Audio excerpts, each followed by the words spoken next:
सिमरिया विधायक किशुनदास ने कोयला मंत्री को पत्र सौंपकर सीसीएल मगध अम्रपाली पर कोई भी विकास कार्य नहीं करने का आरोप लगाया था। साथ ही लोगों को झूठा मुकदमा में भी फंसाने का आरोप लगाया था। इस मामले पर मगध अम्रपाली के महाप्रबंधक E.K. चौबे से हमारे संवाददाता प्रमोद तिवारी ने बातचीत की, जिसमें महाप्रबंधक ने सीसीएल का पक्ष रखा है।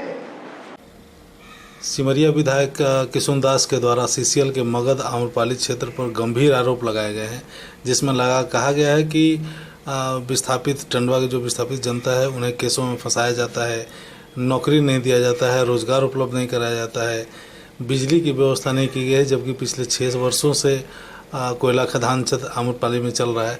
इन आरोपों के संबंध में आप क्या कहेंगे? ये आरोप सरासर गलत है। जहाँ तक केस में फंसाने की बात है, कभी भी निर्दोष लोगों को केस में नहीं फंसाया गया है, ना फंसाया जाएगा।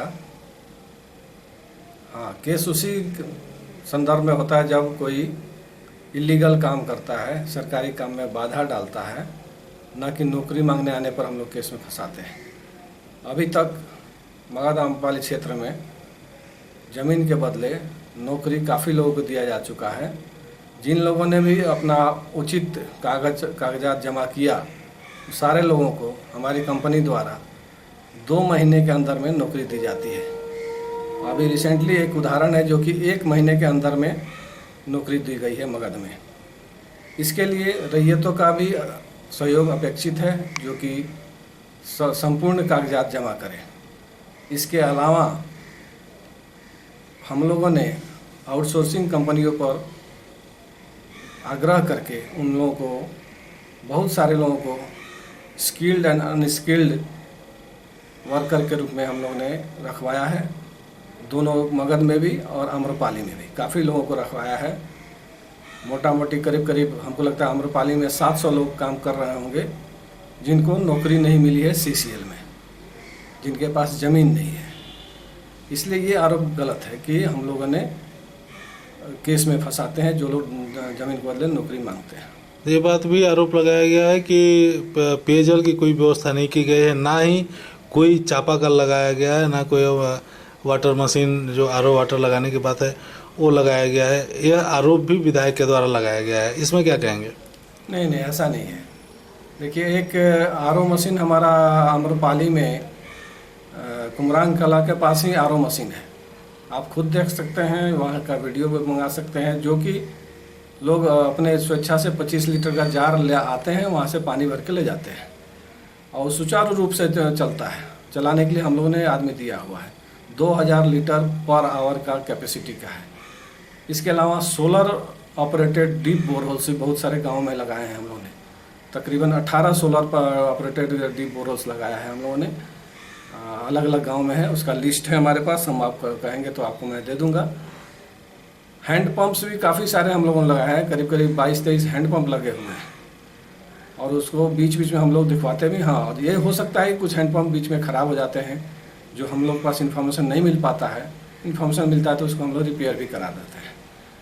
तो ये हम लोग जो हमारी दायित्व है उसके तहत हमारी कंपनी की जो सोच है, हमारी CMD साहब की जो सोच है, उसके तहत CSR से हो या और कोई भी मद से हो, पेयजल की समुचित व्यवस्था हम लोग करते हैं और करते रहेंगे।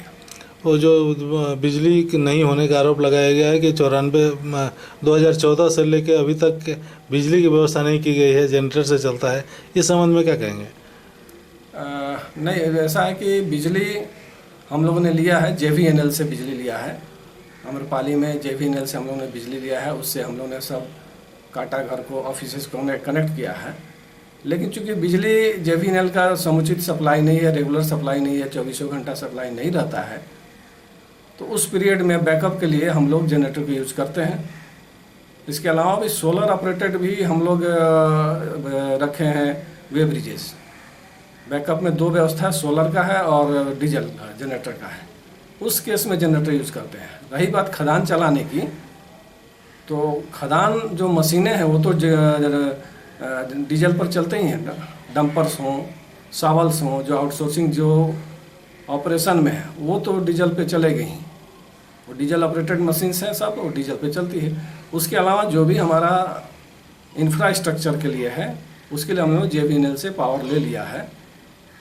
दूसरा एक स्टेप लिया गया कि हम लोग DVC का भी पावर लेने का प्रयास कर रहे हैं। उसमें टेंडर हो चुका है, जल्द ही टेंडर फाइनल हो जाएगा तो DVC से भी पावर लेने के लिए हम लोग प्रयास कर रहे हैं। लेकिन फिलहाल हमारा JVNL का पावर है, दोनों प्रोजेक्ट में है, मगध में भी, आम्रपाली में भी। इस प्रकार तो आपने जो बताया उस हिसाब से तो काम कुछ हुआ है, लेकिन विधायक का आरोप सीधा सीधे लगा कि कोई भी काम नहीं किया गया है। इसे किस रूप में देखते हैं? अब पता नहीं उन्होंने किस संदर्भ में बोला है, परंतु आप जाके खुद देखेंगे तो जो मगध आम्रपाली क्षेत्र है पहले जो था और अभी में काफ़ी बदलाव है। सड़कों की जाल बिछी हुई है। अभी आप देखिए टंडवा पुल टूटा है, उसका बगल में डाइवर्सन बना है।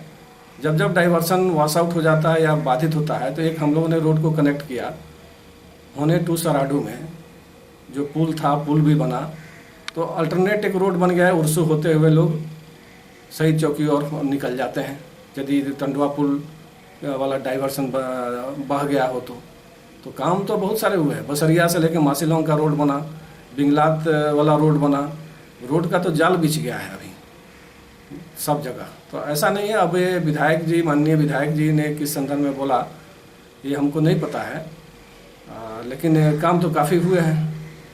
इसके अलावा बहुत सारे CSR के काम होते रहते हैं। विधायक जी द्वारा ही हम लोगों ने एक स्कूल बस का उद्घाटन कराया था। CSR के तहत ग्रामीणों को, स्कूल बच्चों को स्कूल लाने ले जाने के लिए मगध में और आम्रपाली में हम लोगों ने एक बस दिया। उस बस का उद्घाटन माननीय विधायक जी द्वारा ही कराया गया था।